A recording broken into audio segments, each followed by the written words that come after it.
আরে কিরে বাবু এখানে শুয়ে রয়েছো কা? ওয়ালাইকুম সালাম। তোমার ঘর বাড়ি নাই?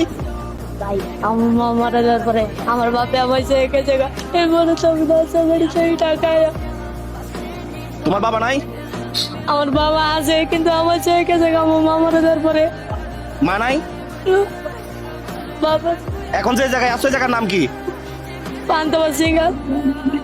ঢাকা? ঢাকার ওইটা? হ্যাঁ ঢাকা পান্তবা সিঙ্গেল। ও তোমাদের বাড়ি কোথায়? আমার বাড়ি বরিশাল গনদী। তো তোমার এখানে আনছে কি? কেউ আনে না, আমি আইসি লঞ্চে করে সদরঘাট আয়া নামছি, এরপরে রাস্তাঘাটে থাকি, তাই কেউ মানুষের দুকা ভাত দিলে খাই নালে না খাইতে।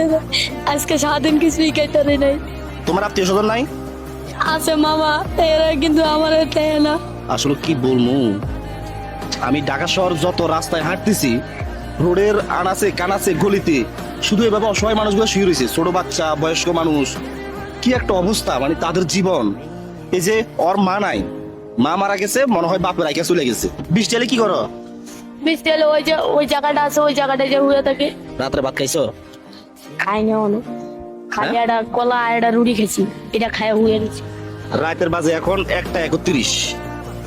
আমি আজকে ঢাকা আইছি, যে জায়গাটা আছে সেই জায়গার নাম আমি জানি না, কারণ ঢাকা শহর তো আমরা ভাবে প্রফেশনাল না। আমরা ঢাকা হঠাৎ করে আসি আবার চলে যাই। ঢাকা শহর এত রাত্রে আইসা এই দৃশ্যগুলো দেখতেছি। জামা একটা প্যান্ট একটা কয় টাকা লাগবে? জামা একটা প্যান্ট একটা কত হইতে পারবে ওর জন্য আইডিয়া? 1,000 টাকা দিলে হবে? যে বড় ভাই তোকে 1000 টাকা দিছে, তুমি কিন্তু টাকা ক্যাশ পাইবা না। তুমি ক্যাশ পাইবে না, ঠিক আছে? তোমারে জামা প্যান্ট কিনে দিবে। আপনি কি বিক্রি করতেছেন? আমি রুচি আলুর দম। ও, এটা কি রাত্রে খাইলে পেট ভরবো? ওরা ইচ্ছা ওদের, যদি ভাত খেতে চায় ভাত খেতে পারবো, যদি ঘরে রুচি আলুর দম খাবে তাও পারবো। এটা ওদের ব্যাপার। এক প্লেট কত? 40 টাকা। 40 টাকা। তাইলে আমি যদি আপনাকে 500 টাকা দিয়ে যাই, হ্যাঁ। এর 12 দিন, মানে রাত্রে খাওয়াই দিবেন আর কি, ঠিক আছে? আচ্ছা ঠিক আছে, ডেলি 40 টাকা করে তুমি খাইবা 12 দিন। তোমার 15 দিন আমি খাওয়াবো। 15 দিন খাওয়াবে বলবো, 4-3 দিন বাড়াই দিছি। যাদের কাছে রিয়াদ ভাইয়ের এই ধরনের কাজগুলো ভালো লাগে, অবশ্যই ভিডিওটা একটা শেয়ার করবেন। মনে রাখবেন, আপনাদের একটা শেয়ারে পরবর্তী আমি এরকম আরেকটা ভিডিও বানাতে পারবো। সবাই ভালো থাকবেন। আসসালামু আলাইকুম।